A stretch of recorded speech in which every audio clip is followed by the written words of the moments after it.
इश्तियाक साहब, सतीश जी, इफ्तिकार, राजू और आप लोग जितने भी यहाँ बैठे हुए हैं, लेडीज़ भी आई हुई हैं। तो सबसे पहले तो आप सभी को मेरे तरफ से आदाब व सलाम। मैं कैंडिडेट हूँ पाडर नागसैनी सीट से। मेरा नाम पूजा ठाकुर है, क्योंकि अभी अंकल जी ने कहा कि मेरे को कोई जानता नहीं है।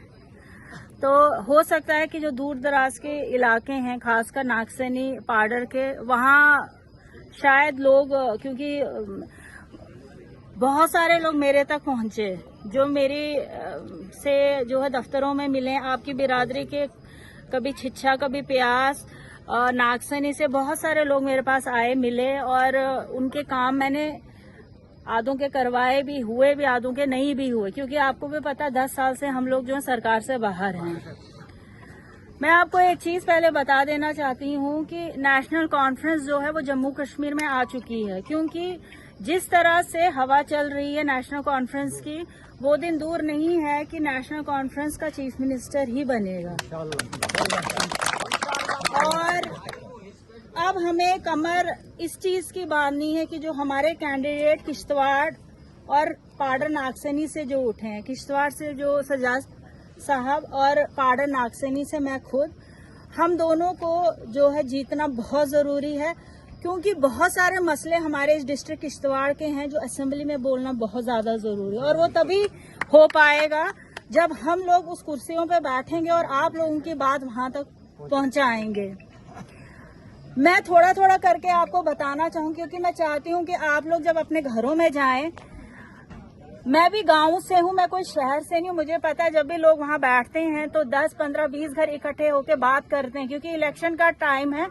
हर लोग जो है बात करता रहता है कि हमें किसको वोट देना चाहिए, किसको नहीं देना चाहिए, क्यों देना चाहिए। तो मैं आपको बताऊं, आप नेशनल कॉन्फ्रेंस को क्यों वोट करें। अगर कोई आपसे ये पूछे, जैसे कि अंकल जी ने अभी कहा कि लोग, आपकी बिरादरी के लोग तो कह रहे जी ये वोट आप दरिया में डाल रहे हो। मेरी बिरादरी मतलब हिंदू बिरादरी। तो मैं आपसे एक चीज कहना चाहूंगी, हमेशा से जो नेशनल कॉन्फ्रेंस है उसने कभी भी हिंदू और मुस्लिम में कोई भेदभाव नहीं किया। इसका सबसे बड़ा उदाहरण ये है कि मेरी जगह कोई और भी जो इस पाडर नागसैनी सीट का दावेदार हो सकता था, बट मुझे इसलिए उतारा गया कि उनको लगा शायद मैं लोगों की खिदमत अच्छी तरह कर सकती हूँ, मैं लोगों तक पहुँच सकती हूँ, क्योंकि मैं भी एक गाँव से हूँ और गांव के लोगों की क्या जरूरतें हैं, क्या मुश्किलात है, मुझे पता है, क्योंकि मैंने वो मुश्किलात अपने गांव में भी देखी हैं। दूसरी बात, आज तक यहाँ पे मैं पाडर की ही सिर्फ बात कर रही हूँ, यहाँ तक सिर्फ वोट लिए गए हिंदू और मुस्लिम, और ऐसा ऐसा करके लोगों के जो दिमाग है वो इस तरह से खराब कर दिए गए हैं कि उनको अब ये नहीं दिख रहा है कि हमें अपने बच्चों का भविष्य देखना है। उन्हें ये नहीं दिख रहा है कि हमारे गांव में पानी नहीं है, हमारे गांव में बिजली नहीं है, हमारे किश्तवाड़ में इतने प्रोजेक्ट्स हैं, हमारे बच्चे बेरोजगार हैं, हमारे पास पढ़ने के लिए स्कूल नहीं है, कॉलेज नहीं है, अस्पताल नहीं। उनको सिर्फ दिमाग में ये है कि हम हिंदू हैं, हमारा धर्म खतरे में है, अगर हमने इनको वोट किया तो आतंकवाद बढ़ जाए। अरे आतंकवाद 2010 के बाद है ही नहीं। नेशनल कॉन्फ्रेंस ने आतंकवाद कब का खत्म कर दिया है, और जो गिने चुने लोग इस डिस्ट्रिक्ट में बचे हैं, पूरी एजेंसी उनके पीछे है। अगर वो एजेंसियां काम कर रही है तो उनको क्यों नहीं पकड़ा जा रहा है। ये नाकामी उन लोगों की है, ना ही तो इसमें हिंदू की कोई मतलब वो इन्वॉल्व है, ना कोई मुसलमान इन्वॉल्व। ये अगर कोई इन्वॉल्व है तो वो लोग खुद हैं जो उन लोगों को नहीं पकड़ पा रहे, और उस चीज को लेके ये हमेशा लोगों के बीच जाते हैं और उनके दिमाग में ये डर पैदा करते हैं कि नहीं भाई, अगर तुम लोग इनको वोट करोगे तो भाई आतंकवाद फैल जाएगा। आज भी अगर आप देखेंगे अपने भाषणों में, ये कहीं ये नहीं कह रहे हैं कि हम स्कूल लाएंगे, हम कॉलेज लाएंगे, हम यूनिवर्सिटियां लाएंगे, हम यहाँ के बच्चों के भविष्य को सुधारेंगे। ये सिर्फ कह रहे हैं कि ये इलेक्शन हिंदू और मुस्लिम का। अरे अगर तुम लोगों को हिंदू मुस्लिम से ही इलेक्शन लड़ना है तो मतलब क्या फायदा है तुम लोगों का इस मैदान में उतरने का। मैं चाहती हूँ कि लोग ये समझ जाएं, कोई खतरे में नहीं है, ना पहले था ना अब है। मैंने बहुत जगहों पे मैं गई और इतनी हैरान हो गई, ये हिंदू का घर है और ये मुसलमान का घर है। अगर हिंदू खतरे में होता तो क्या मुसलमान के साथ जो है हिंदू का घर होता? क्या वो लोग एक ही मोहल्ले में रहते? ये कोई आज से तो नहीं ना, सदियों से वो लोग इकट्ठे रह रहे हैं। तो फिर ये माहौल क्यों बनाया जा रहा है हिंदू मुस्लिम। अरे अगर तुम्हें बात करनी है तो बात करो कि हमारे बच्चों का भविष्य कैसे सुधरेगा, उनकी पढ़ाई कैसे होगी, उनको नौकरियां कैसे मिलेंगी। अगर हमारा कोई बीमार हो जाता है, सड़क नहीं है, उनको स्ट्रेचरों पे उठा के पहाड़ों पे जो है अस्पताल पहुंचाना पड़ता है। उसके लिए कोई प्लान बनाओ, रोड्स बनाओ, पर वो चीजें जो है यहाँ नहीं है। यहाँ पे जो हमारी अपोजिशन है उसने सिर्फ एक ही नारा दिया है, हिंदू और मुस्लिम। और मुझे लगता है जो भी यहाँ पे बैठा है, आप घर घर तक ये पैगाम पहुंचाओ कि कोई खतरे में नहीं है। हमारी पार्टी आएगी, अगर बहुत सारे पढ़े लिखे नौजवान भी होंगे, आप बुजुर्ग जो बेचारे नहीं पढ़े लिखे, मैं उनके लिए भी बोलना चाहूंगी, क्योंकि आज सोशल मीडिया का जमाना है। जो बच्चे हमारे पढ़े लिखे हैं वो देखते होंगे मोबाइल्स पे कि नेशनल कॉन्फ्रेंस ने क्या क्या रखा है गरीबों के लिए। ये गरीबों की सरकार है, ये अमीरों की सरकार नहीं है।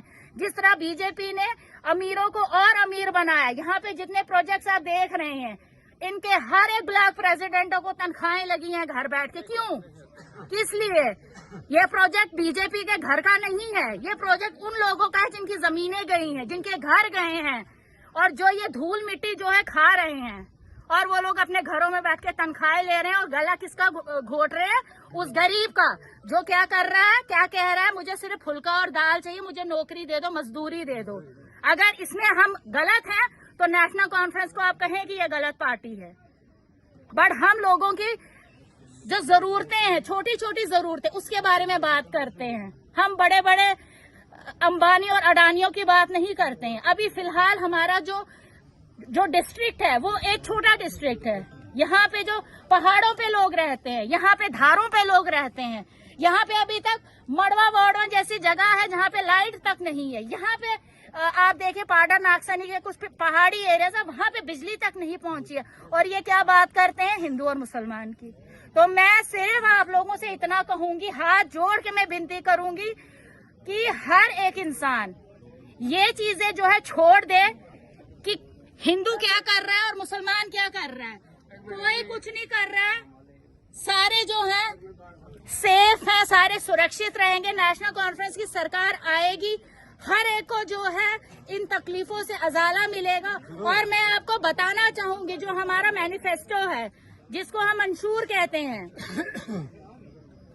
हर एक को 12 सिलेंडर फ्री मिलेंगे साल के, ठीक है। राशन जो हमारी पहले 13 किलो होती थी, और वो जो स्केल था वो इन्होंने बिल्कुल खत्म कर दिया। आपको पता है पहले लोग भोरिया भर भर के जो है घर ले जाते। चाय बनाने के लिए भी आप 100 बार सोचते हो कि 60 रुपए केजी चीनी है, तो कहाँ से लाओगे आप वो चीनी और लोगों को चाय पिलाओगे? कोई मेहमान आपके घर में आएगा तो हम लोगों की अभी ये छोटी छोटी जरूरतें हैं। गाँव के में जो लोग बसे हुए हैं, हम कोई मेट्रोपॉलिटन सिटी में नहीं रहते हैं, बड़ी बड़ी सिटीज में, जहाँ पे हमें इंडस्ट्रीज चाहिए या ये हमें चाहिए जो हमारा रोजमर्रा का जो हमारा साधन है, हमारा नरेगा, जिससे कि कुछ घर थे वो पलते थे, वो खत्म कर दिया गया, वो हम वापस लाएंगे। 1000 पेंशन जो आप लोगों को मिलती थी, चाहे वो ओल्ड एज पेंशन थी, विधवा पेंशन है, उसके बाद हैंडीकैप पेंशन है, वो 1000 से बढ़कर 3000 कर दी गई है। नेशनल कॉन्फ्रेंस जब आएगी 3000 रुपए का पेंशन जो है आप लोगों को मिलेगा। आप लोगों का जो हॉस्पिटल का है, जैसे पहले भी इन लोगों ने कुछ बीमारियों का दिया हुआ कि ये जो बड़ी बड़ी बीमारियां हैं, ऊपर वाला ना करे कि किसी को ऐसा हो, बट अगर किसी को ऐसा होता भी है तो उसका भी खर्चा जो है सरकार उठाई। 1 लाख नौकरियां, बहुत सारे आपके नौजवान होंगे जो बेरोजगार पढ़े लिखे घरों में हैं, 1 लाख नौकरियां दी जाएंगी। इन लोगों ने ढंडोरा पीटा, हमने जो पहाड़ी स्टेटस दिया, पहाड़ी स्टेटस, अरे पहाड़ी स्टेटस को करना क्या जब आपके बच्चे पढ़े लिखे ही नहीं होंगे, जब आपके बच्चों के पास डिग्री ही नहीं होगी, जब आगे नौकरी ही नहीं होगी, तो आप मुझे बताएं उस पहाड़ी स्टेटस का क्या करना है। आप लोगों ने बिल्डिंगें बना दी और कहा हमने जी कॉलेज इनॉग्रेट कर दिया, बिल्डिंगें बनाई, हमने जो ITI इनॉग्रेट कर दिया। इनॉग्रेशन से काम नहीं बनता है, उस कॉलेज के अंदर वो फैसिलिटीज भी होनी चाहिए जिसका आपका बच्चा पढ़ सके, सब्जेक्ट भी होना चाहिए, मास्टर भी होने चाहिए। सिर्फ रिबन काटने से नहीं बोलना है कि हमने कॉलेज खोल दिया, कॉलेज के अंदर भी देखना वहाँ कुछ है भी कि नहीं। तो मेरा कहने का मतलब है, बोलने को इनके 10 साल की पूरी एक किताब बन जाएगी अगर बोलने पे आए, बट इतना समय नहीं है। आप लोगों को घर घर तक जाओ। नेशनल कॉन्फ्रेंस से अच्छी सरकार जम्मू कश्मीर में कोई हो ही नहीं सकती है और ना कभी होगी, क्योंकि इन लोगों को लगता था कि शायद हम तब्दीली लाएंगे तो हमारा जो है कुछ नया हमें मिलेगा, कुछ नया हम देखेंगे। बट लोगों ने 10 सालों में देख लिया कि इन्होंने क्या किया है। इतने पावर प्रोजेक्ट्स होने के बावजूद भी मैं हर घर में जा रही हूँ। एक ही मसला है कि हमारे घरों के सामने प्रोजेक्ट है, हमें नौकरी नहीं। क्यों चिट्ठियों पे नौकरियां? क्या हमारा हक नहीं है? आपका अगर जमीन गया है तो आपके बच्चे का हक नहीं है? इसका अगर मकान गया तो इसके बच्चे का हक नहीं? यहाँ से हम प्रोजेक्ट्स वालों को भी जो है, सजाद साहब ने परसों भी अपने भाषण में कहा और मैं भी इनको यहाँ से वार्न करती हूँ प्रोजेक्ट्स वालों को, जिस दिन नेशनल कॉन्फ्रेंस का चीफ मिनिस्टर बैठेगा, एक गंदगी जो इसमें प्रोजेक्ट में है उसको साफ किया जाएगा। और मैं भी फिर देखती हूँ इन प्रोजेक्ट्स में इनकी दादागिरी कैसे चलती है। ये लोग कहते हैं कि हम लोग नौकरियां नहीं दे सकते, हमें ऊपर से मार डालेंगे। भाई कौन ऊपर बैठा कौन है आपके? हमें भी तो दिखाओ ना कि वो है कौन जो आपको बोलता है कि भाई गरीबों को नौकरी मत दो। आप सिर्फ अपना ही पेट भरोगे तो वो पेट किसी ने फट भी जाएगा। तो इसीलिए गरीबों का भी थोड़ा सा देखो। अगर आप 100 में से 50% भी अपने गरीबों के लिए कुछ करोगे तो दुआ ही निकलेगी उनके मुंह से। और अगर किसी गरीब के मुंह से बददुआ निकलती है तो वो जो है जड़ से खत्म हो जाता है। तो मैं ज्यादा कुछ नहीं कहूंगी। मुझे लगता है मैंने बहुत कुछ कह दिया और बहुत कुछ कहना भी था, बट मुझे लगता है कि इतना ही आज के लिए काफी है। आप लोग सिर्फ इतना यकीन रखें कि आप कभी मायूस नहीं होंगे कि आपने किसको वोट किया है।